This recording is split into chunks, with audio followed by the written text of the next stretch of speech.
I'm going to show you how corrupt practices within the FDA fueled one of the most dangerous events in US history. And though many entities were involved, including the government, one specific company lies at the heart of it all. So what was the most dangerous event? This dangerous event was, of course, the shortage of formula for babies. So let's go back in time, all the way back to 1972. Because in order to understand the corruption, you'll need to know this first. 1972 was when state governments gave exclusive rights to baby formula manufacturers. That means whole states were dominated by one single producer, and only 3 producers for all of the USA. And because of state-run programs, 50% of all formula was and still is bought by the government. So where does the corruption come in? Well, before we get to the FDA corruption, there was actually corruption within Abbott. According to a whistleblower, they falsified documents and records to make their formula seem safe. This included fake seal checks on containers, releasing untested formula, and contaminated work areas. This corruption, once uncovered, finally led to the closure of the plant. And here's where alleged FDA corruption comes in. This here is Tim Stenzel.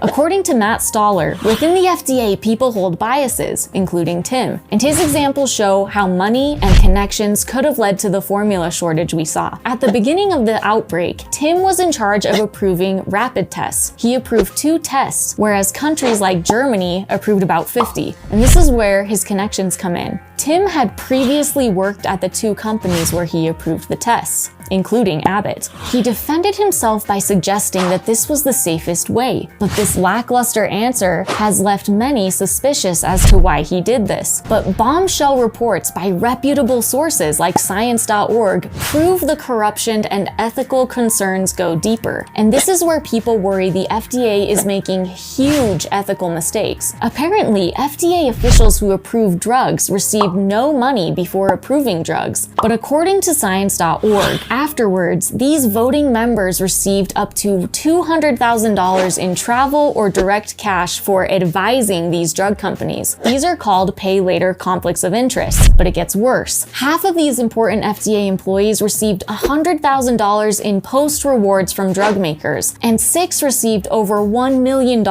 all verified by Science.org. So what do you think we can do to hold the multi-billion-dollar companies responsible? Follow for more on the world of money and the blockchain, and check out our privacy-focused blockchain on our page.